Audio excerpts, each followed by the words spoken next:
오늘 이 시간에는 사도행전 첫 번째 강해 시간으로 살아계신 예수, 교회의 유일한 소망이라는 제목으로 말씀을 전하도록 하겠습니다. 올해로 창립 60주년을 맞는 우리 저희 교회는 표가 무엇입니까? 일어나 빛을 발하라입니다. 그래서 제가 이 표를 가지고 기도를 하면 할수록 마음속에 이런 한 가지 부담이 생깁니다. 우리가 어떻게 해야 그럼 진정한 빛을 발할 수 있을까? 60년이라는 세월이 그저 우리에게 훈장이 되어서 머물러 있게 할 것인가? 아니면 정말 새로운 미래를 향한 엔진이 되게 할 것인가? 이런 고민을 가지고 계속 기도하고 있습니다. 그래서 그 기도하는 끝에 저는 오늘 이 말씀을 통해서 한번 여러분과 함께 그 빛이 무엇인지, 우리가 어떤 빛을 발해야 되는지를 한번 살펴보길 원합니다. 여러분, 이 사도행전은 단순히 2000년 전의 어떤 사도들의 이야기가 아닙니다. 이 사도행전은 60년 전 척박한 시카고 땅에 우리 교회를 세우시고 또 지금도 살아서 우리를 통치하고 계시는 그 예수 그리스도의 살아있는 행전입니다. 그래서 우리가 사도행전을 펴는 이유는 하나입니다. 60주를 맞는 우리 교회가 다시 한번 교회의 본질을 회복하고 우리의 힘이 아닌 어떤 성령의 권능으로 시카고의 어떤 열방의 빛을 비추는 그런 진짜 교회가 되기 위해서 오늘 우리가 이 사도행전의 말씀을 살펴보는 것입니다. 여러분께 한번 묻고 싶습니다. 여러분, 기독교가 무엇입니까? 기독교의 복음이야말로 이 어두운 세상의 유일한 빛이라고 여러분 생각하십니까? 사실 이 질문 앞에 우리가 선뜻 힘차게 아멘이라고 답하지 못할 때가 많이 있습니다. 오늘날 기독교 안에서 들려오는 여러 병폐와 또 부끄러운 일들이 우리의 고개를 떨구기 때문에 그렇습니다. 하지만 여러분, 정직하게 한번 물어보십시오. 그렇다면 그런 문제들이 과연 이 복음이 부족해서 발생하는 것입니까? 네, 아닙니다. 그것은 우리가 복음대로 살아보려는 그 몸부림이 없기 때문은 아닐까요? 우리 창립 6주년을 맞이한 우리 한인제일장로교에서 지금 가장 필요한 것이 무엇입니까? 그것은 바로 이 교회란 무엇인가? 이 복음이 무엇인가? 이 교회라 복음이 여전히 세상의 희망인가라는 이 근원적인 물음에 우리가 답을 해야 될 때가 온 것입니다. 그 답을 찾기 위해서 우리는 2000년 전 이 교회의 기원이 시작된 그 현장을 우리가 살펴보려고 합니다. 우리가 이제 본격적으로 사도행전을 살펴보기 전에 한번 제가 질문 하나 해보도록 하겠습니다. 여러분, 이 사도행전의 저자가 누구입니까? 아마 대부분 고민 나누고 자신 있게 바울 이렇게 말할지도 모르겠습니다. 근데 여러분, 사도행전의 저자는 바울이 아니라 누가복음을 쓴 누가입니다. 바울이 사도행전에서 열심히 선교를 했고 누가는 그 현장을 치밀하게 기록한 역사가였습니다. 그래서 누가는 사도행전 1장에서 여러분 1장 1절에서 어떻게 시작합니까? 데오빌러여, 내가 먼저 쓴 글에는 이렇게 시작이 됩니다. 여기서 먼저 쓴 글이 무엇을 말합니까? 바로 누가복음을 말하는 것입니다. 누가는 누가복음 서두에서 1장 1절부터 4절까지 자신이 왜 누가복음을 쓰게 되었는지를 이렇게 분명히 밝힙니다. 다 함께 우리 한 목소리로 함께 읽어보도록 하겠습니다. 우리 중에 이루어진 사실에 대하여 처음부터 목격자와 말씀의 일꾼된 자들이 전하여준 그대로 내력을 저술하려고 부들 든 사람이 많은지라, 그 모든 일을 근원부터 자세히 미루어 살핀 나도 데오빌로 각하에게 차례대로 써 보내는 것이 좋은 줄 알았노니 이는 각하가 알고 있는 바를 더 확실하게 하려 함이로라. 보십시오. 누가는 지금 우리 중에 이루어진 사실을 목격자들의 증언을 토대로 자세히 미루어 누가복음에 기록한 것입니다. 그리고 그걸 누구한테 지금 편지하고 있는 겁니까? 데오빌로 각하에게 지금 편지하고 있는 겁니다. 여러분, 누가와 데오빌로가 만난 그 만남 자체는 참으로 기적적인 사건입니다. 이 데오빌로는 그 당시 지성과 학식을 갖춘 고위 관리자였습니다. 그런데 그는 이 기독교에 대한 수많은 소식을 들으면서 혼란에 빠져 있는 겁니다. 그래서 지금 누가는 지금 이렇게 말하는 겁니다. 각하, 제가 정확한 일을 말씀드립니다. 우리가 지금 무엇을 믿고 있는지 그 내막을 제가 자세히 알려드리겠습니다. 이게 바로 누가복음을 쓴 이유인 겁니다. 사랑하는 성도 여러분, 여기서 우리가 잠시 멈춰서서 우리 주변을 한번 돌아봐야 됩니다. 사실 우리 주변에도 데오빌로와 같은 사람들이 참으로 많이 있습니다.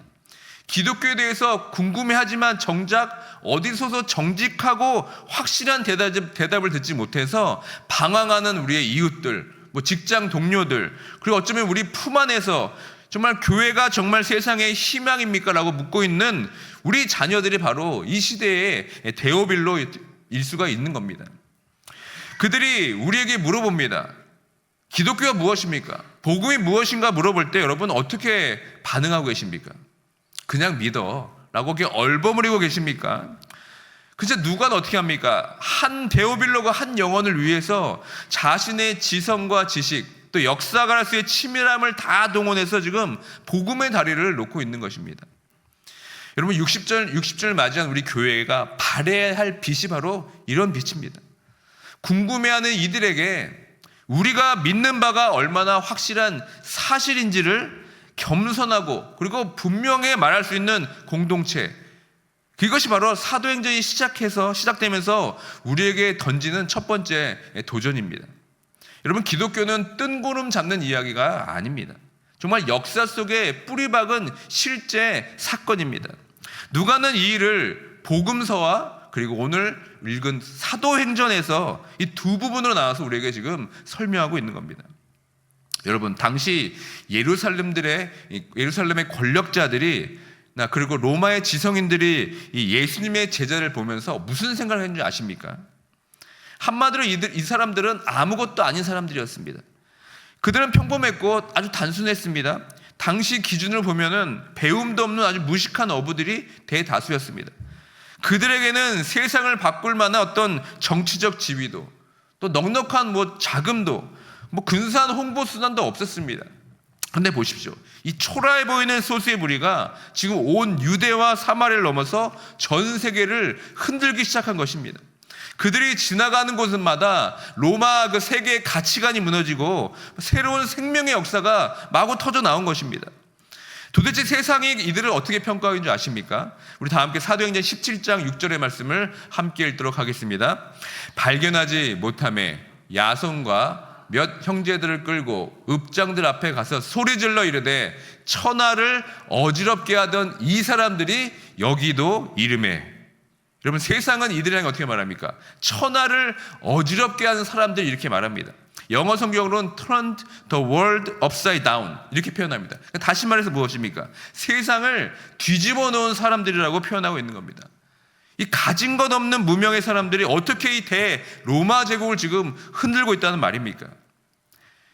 불과 200년 전만 해도 기독교는 로마 제국에서 가장 강력한 생명의 역할을 하게 된 것입니다. 훗날 콘스탄틴 황제가 기독교를 공인할 수밖에 없었던 이유가 이것입니다. 바로 복음이 로마 제국의 심장부를 지금 강타했기 때문에 그렇습니다. 여러분 이것은 꾸며낸 신화가 아닙니다. 인류 역사상 가장 생생하고 거부할 수 없는 역사적 사실이었습니다. 사랑하는 성도 여러분, 우리가 오늘 사도행전으로 돌아가야 할 이유가 바로 여기에 있는 겁니다. 현대인들은 기독교를 어떤 세련된 교양이나 어떤 도덕적 가르침 정도로 생각합니다. 그러나 사도행전이 말하는 복음은 어떤 정적인 이론이 아닙니다. 그건 죽은 자를 살리고 부패한 시대를 뒤엎으면서 절망에 빠진 영혼들을 일으켜 세우는 폭발적인 능력입니다. 여러분 60년 전 우리 교회가 세워질 때 이 우리 교회를 처음 세웠던 믿음의 선배들도 세상으로 보면 아주 무명한 이민자들이었습니다. 하지만 그들 안에 사도행전의 그 뜨거운 복음이 살아있었기 때문에 오늘 우리가 이 자리에 앉아서 예배를 드리고 있는 것입니다. 이제 우리는 물어야 됩니다. 우리는 정말 이 시카고 도시를 뒤집어 놓는 빛의 자녀들입니까? 아니면 세상의 어떤 질서에 길들여진 무기력한 종교인으로 이 자리에 앉아 계십니까? 이 질문에 답을 찾기 위해서 우리는 다시 한번 이 사도행전의 그 뜨거운 복음의 현장으로 나아가야 되는 겁니다. 여러분 오늘 우리가 읽은 이 사도행전 1장 1절부터 3절은 여러분 그저 단순한 서론이 아닙니다. 다시 한번 여러분 꼼꼼히 잘 살펴서 읽어보십시오. 이것은 누가복음의 전체의 요약이면서 마태, 마가, 누가, 요한 모든 복음서가 도달하고자 했던 장엄한 결론입니다. 여기서 우리는 기독교의 가장 중요한 대원칙을 발견합니다.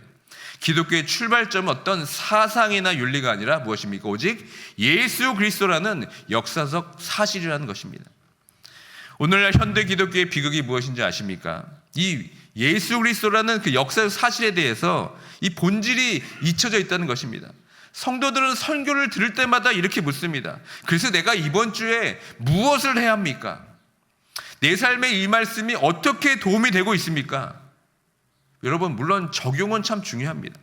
하지만 기독교는 예수님의 가르침을 내 삶에 적용하는 것에서 시작하는 종교가 아닙니다. 우리가 가장 빠지기 쉬운 무서운 우상이 무엇인지 아십니까? 나를 돕는 도구로서 예수를 생각한다는 겁니다. 예수님의 가르침은 좋아하지만 예수님 그분 자체에는 관심이 없을 때가 우리가 참으로 많다는 사실입니다. 근데 여러분, 기독교는 예수님의 가르침에서 시작하는 것이 아니라 무엇입니까? 예수 그리스도 그분에게서부터 시작이 되는 겁니다. 주님과 인격적인 관계를 맺고 그분을 알아가는 것, 여러분, 이것이 바로 복음의 시작이며 복음의 전부입니다. 누가는 1절에서 아주 기가 막힌 표현을 씁니다. 1절 보십시오. 예수께서 뭐라고 합니까? 행하시며 가르치기를 시작하신부터라고 기록했다는 것입니다. 여러분, 이 시작하신부터라는 이 단어 하나를 여러분 주목해야 됩니다. 누가는 누가복음 24장에 걸친 이 엄청난 사역들이 뭐라고 표현하는 겁니까? 예수님의 사역이 끝이 아니라 뭡니까? 이제 막 시작에 불과했다고 지금 말씀하고 있는 겁니다. 그러니까 누가복음이 예수님의 어떤 지상 사역을 선포했던 말씀이라면 사도행전은 무엇입니까? 부활하신 예수님이 이제 하나님 보좌 우편에 앉아서서 성령을 통해 계속한다는 어떤 천상 사역의 기록인 것입니다. 우리 한인제일장로교의 지난 60년의 역사도 마찬가지입니다.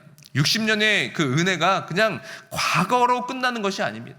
주님은 그때 시작하신 일을 오늘 우리를 통해 계속 써내려가고 있습니다.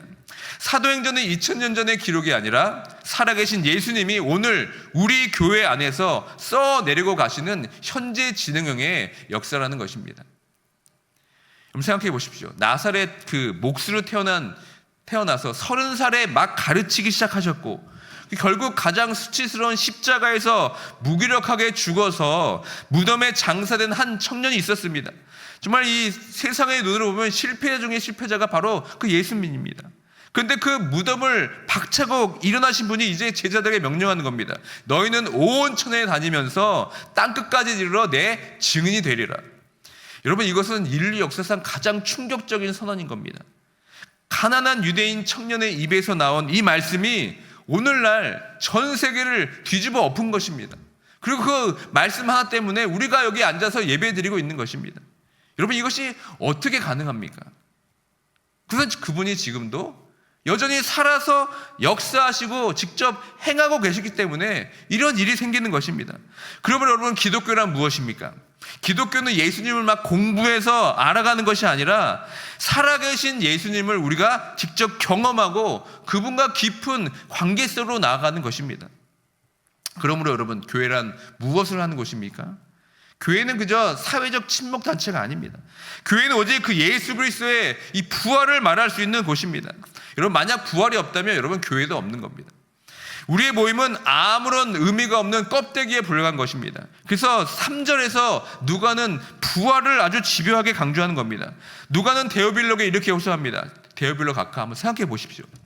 예수란 분이 분명히 죽었는데 그분은 확실한 많은 증거로 다시 살아나셨습니다. 그리고 승천하셨습니다. 각하 이 사실을 믿으셔야 됩니다. 이 각하 이 부활을 빼고서는 세상에 일어난 그 거대한 변화도 설명할 수 없습니다라고 지금 1절에서 3절까지 지금 말씀하고 있는 겁니다. 우리는 흔히 사도행전을 성령행전이라고 말합니다. 성령께서 역사하시기 때문입니다. 하지만 더 정확한 표현을 하자면 이것은 예수행전입니다. 왜 그렇습니까? 사도행전은 보좌에 앉으신 예수님께서 우리에게 성령을 보내시고 그분의 일을 직접 행하시기 때문에 그렇습니다. 여러분, 예수님 지금 무엇을 하고 계십니까? 그저 저 구름 위에서 공중에서 쉬고 계십니까? 아닙니다. 성경은 예수께서 영광 중에 하나님의 우편에 앉아 계신다고 말씀하고 있습니다. 여기서 앉아 계신다는 것은 통치하고 계신다는 사실입니다. 예수님은 부활하신 후 제자들에게 하늘과 땅의 모든 권세를 주시며 그들을 열방으로 파송하셨습니다. 사도행전은 그 권세가 어떻게 제자를 통해 실제로 나타나고 있는 것을 말씀하고 있는 것입니다. 여러분, 사도행전 3장에 가시면 우리 놀라운 장면을 목격하게 됩니다. 베드로와 요한이 성전 미문에 앉아 구걸하던 안진뱅이를 고치는 장면이 나옵니다. 베드로가 무엇을 외칩니까? 내게 있는 이것을 내게 주노니 나사렛 예수 그리스도 이름으로 일어나 걸으라. 그때 어떻게 됩니까? 그가 걷고 뛰면서 하나님을 찬양하며 성전으로 들어갑니다. 여러분, 이것이 바로 기독교입니다. 기독교는 그저 죽은 교리를 암송하는 교리도 아닙니다. 종교가 아닙니다. 모든 권세를 가진 예수님, 지금도 살아 계셔서 우리에게 권세를 주시고 우리와 항상 함께 하고 계시는 그 예수님을 삶의 현장에서 경험하는 것이 바로 우리가 믿는 기독교입니다. 60년 전 우리 교회를 세우시고 우리 시카고 땅에서 우리를 증인으로 세우시는 동력은 우리의 지혜가 아니라 바로 살아계신 부활하신 예수님의 권세인 것입니다. 예수님은 부활하신 후 승천하시기까지 40일 동안 무엇을 한다고 이 성경에 기록되어 있습니까? 본문 3절은 하나님 나라의 일을 말씀하시니라 라고 기록하고 있습니다. 주님은 제자들에게 이 하나님 나라의 통치가 어떻게 임할지, 그리고 그들이 어떻게 그 나라의 증인이 되어갈지를 지금 말씀하고 있는 겁니다. 여러분, 이민생활의 고단함과 현실의 벽 앞에서 좌절하고 계십니까? 오늘 주님은 우리에게 이렇게 동일하게 말씀하십니다. 너의 그 좁은 환경에 매몰되지 마라. 내가 온 세상을 통치하는 하나님 나라의 왕이다. 내가 세상 끝날까지 너와 함께하고 있겠다라고 말씀하고 있습니다. 이 약속이 바로 우리 교회가 60년 동안 이 세월을 버텨온 엔진이면서 앞으로 우리가 빛을 발하게 될 유일한 동력임을 여러분 꼭 기억하시길 바랍니다. 사랑하는 성도 여러분, 오늘 우리가 반드시 회복할 복음의 가장 위대한 영역이 있습니다. 우리는 그동안 너무나 오랫동안 십자가와 죽음, 그리고 그 무덤가에만 머물러 있습니다. 물론 십자가가 우리 구원의 근거입니다. 그런데 여러분, 그것이 전부가 아니라는 겁니다. 만약 예수님이 죽으시고 부활하신 후 그저 어디론가 사라져 버렸다면 우리에게 여러분 무슨 소망이 있습니까? 오늘 우리 사도행전을 가장 펴는 가장 결정적인 이유가 있는데 그것이 무엇입니까? 복음은 십자가와 그 죽음을 넘어서 부활로, 또 부활을 넘어서 승천으로, 승천을 넘어서 보좌의 통치로, 그리고 마침내 다시 오실 재림하실 그 예수님으로 완성된다는 사실입니다. 우리의 시야를 여러분 무덤에서 이제는 하늘 보좌로 넓혀야 됩니다. 예수님은 우리를 그저 버려두고 계시지 않습니다. 성경은 그분이 항상 살아계셔서 저희를 위하여 간구하고 계신다라고 말씀합니다. 여러분, 이 사실이 믿어지십니까? 2000년 전 그 예수가 아니라 지금 이 순간 이 시카고 글렌뷰 이 지역에서 이 새벽 기도를 드리는 여러분들의 이름을 부르면서 하나님 우편에서 지금 기도하는 분이 바로 예수 그리스도라는 사실입니다. 그분은 하늘에 오르셨습니다. 그리고 그곳은 우리의 대언자가 되시고 큰 대제사장이 되어주셨습니다. 우리가 드리는 이 새벽에 약하고 무가치한 기도를 주님께서 취해 주셔서 하나님 보좌 앞에서 옆에서 그분의 영광스러운 중보를 통해서 우리의 기도를 지금 보석처럼 바꾸고 계신다는 사실입니다. 주님은 우리의 연약함을 누구보다 잘 아시는 분이십니다. 모든 일에 우리와 한결같이 시험을 받으셨으며 죄는 없으셨던 주님께서 지금 시험받는 여러분들을 그리고 저를 능히 도우신다는 사실입니다. 그리고 그것이 끝이 아닙니다. 주님은 또한 이 땅에 다시 오신다고 말씀하고 있습니다. 예수는 하늘로 가심을 본 그대로 오신다고 사도행전 1장 11절에 기록합니다. 제자들이 세상의 핍박의 환난 가운데 굴하지 않고 천하를 어지럽혔다 할 수 있던 이유가 바로 무엇입니까? 그들이 본 것입니다. 승천하신 주님이 이제는 온 우주의 왕으로 통치하고 계시고 그분이 영광 중에 다시 이 땅에 오셔서 이 세상을 심판하고 영원한 나라를 완성하실 수 있는 것을 그들이 눈으로 보았고 그 사실을 믿었기 때문에 그들은 천하를 뒤집을 수 있는 능력을 가진 것입니다. 여러분, 이것이 바로 기독교의 메시지입니다. 우리가 사도행전을 살펴보는 이유도 바로 이것입니다. 여러분, 우리의 눈이 열려야 됩니다. 십자가의 죽음, 부활, 승천, 그리고 보좌의 통치, 그리고 재림까지 이 웅장한 이 복음의 전체 그림이 우리 가슴에 새겨지게 될 때 우리는 이 비로소 60년의 안락함을 뚫고 일어나 빛을 발하게 될 줄 믿습니다. 사랑하는 성도 여러분, 이제 말씀을 맺습니다. 창립 6주를 맞이한 우리 한인제일장로교회, 지금 이 시점에 가장 필요한 것이 무엇이라고 생각하십니까?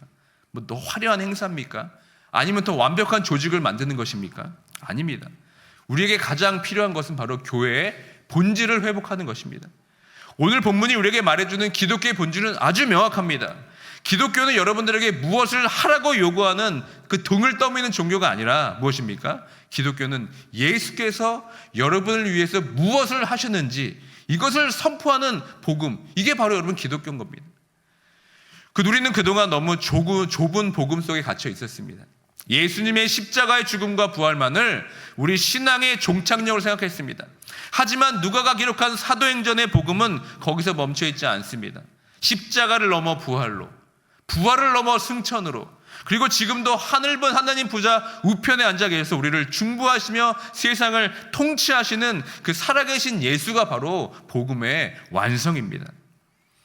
우리가 시카고의 이민 생활 속에서 고립감과 어떤 성공의 압박에 시달리면서 교회가 정말 세상의 희망인가라고 절망하고 있을 때 사도행전은 우리에게 이렇게 외칩니다. 살아계신 예수 그리스도를 바라봐라. 그분이 지금도 당신의 이름을 중보하시며 계시고 당신의 삶을 통해 이 세상을 비추길 원하신다. 이렇게 사도행전은 선포하고 있는 겁니다. 성도 여러분, 지난 60년의 역사는 우리가 쓴 것이 아닙니다.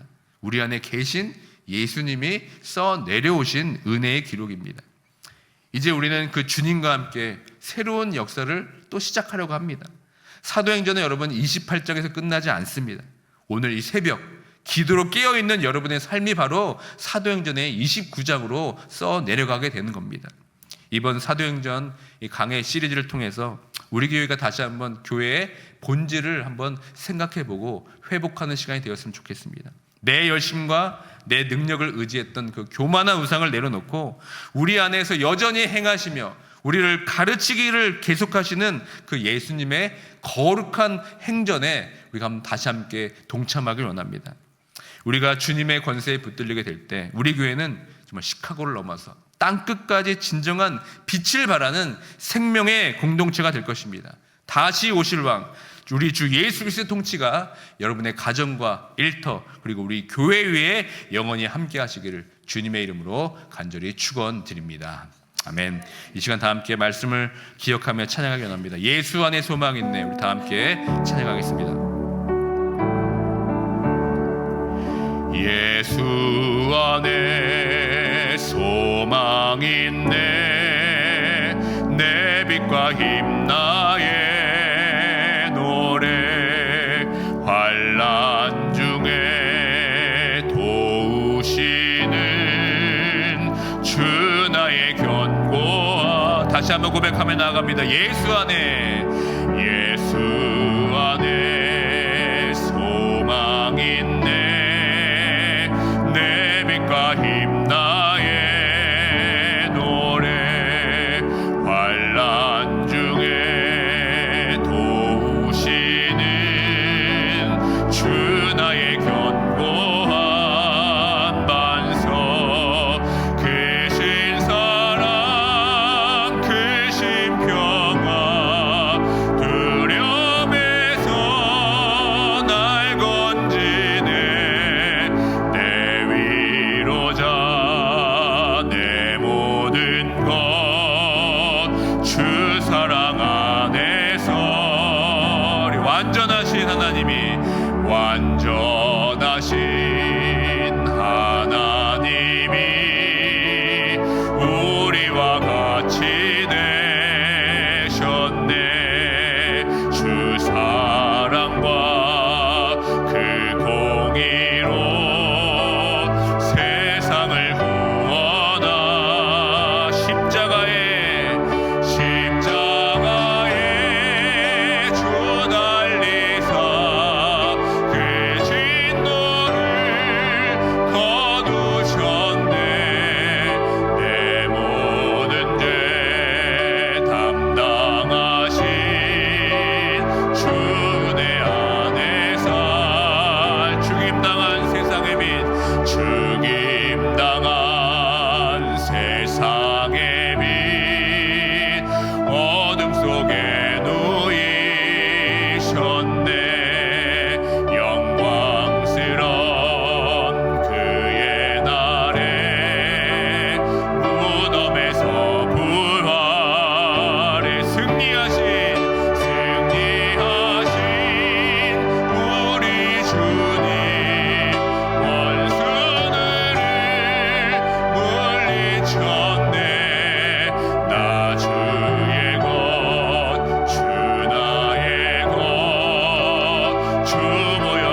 주께서 다스리 어느 것도 주 손에서 날 빼앗지 못하리라. 주 오실 날 기다리며 주 능력 안에서 4절 다시 한번 고백합니다. 주 예수의 능력으로, 주 예수의 능력으로 내 속에 두려움 없네. 나의 사는 모든 순간 주께서 다스리시네. 어느 것도 주 손에서 날 빼앗지 못하리라. 주 오실 날 기다리며 다시 한번 마지막 고백하며 나아갑니다. 어느 것도 주 손에서 빼앗지 못하리라. 어느 것도 주 손에서 날 빼앗지 못하리라. 주 오실 날 기다리며 주 능력 안에서리라. 이 시간 말씀과 찬양을 기억하며 기도하기 원합니다. 오늘 찬양 고백처럼 우리의 모든 소망과 생명이 오직 예수 그리스도 한 분께만 있음을 이 시간 온전히 마음으로 선포하기 원합니다. 오늘 우리는 60년의 익숙한 항구를 떠나서 이제 성령이 이끄시는 사도행전의 바다로 우리가 나아갔습니다. 우리 주변에는 여전히 진리가 무엇인지 몰라 방황하면서 복음의 확신을 갈망하는 수많은 데오빌로들이 이 자리에 있습니다. 주님, 우리가 그들에게 전할 복음이 십자가의 눈물과 무덤의 슬픔에만 머물러 있지 않게 해주시고 죽음을 깨트린 부활과 하늘 보좌에 올라 지금도 온 우주를 통치하고 계신 주님, 영광 중에 다시 오실 그 왕의 복음을 담대히 선포하는 증인들로 다시 한번 설 수 있도록 인도하여 주시옵소서. 이것이 바로 어두운 시카고 땅을 향해 우리가 일어나 빛을 발하는 교회의 본질임을 깨닫는 이 시간 되기 원합니다. 세상의 성공과 안락함에 길들여진 무기력한 종교인의 모습을 던져버리고 보호자에 계신 주님의 권능에 힘입어서 천하를 어지럽게 했던 사도들처럼 우리도 세상을 뒤집어 놓는 복음의 통로가 될 수 있도록 이 시간 주님의 이름을 간절히 한번 크게 부르며 다 함께 통성을 기도하며 나가도록 하겠습니다. 주여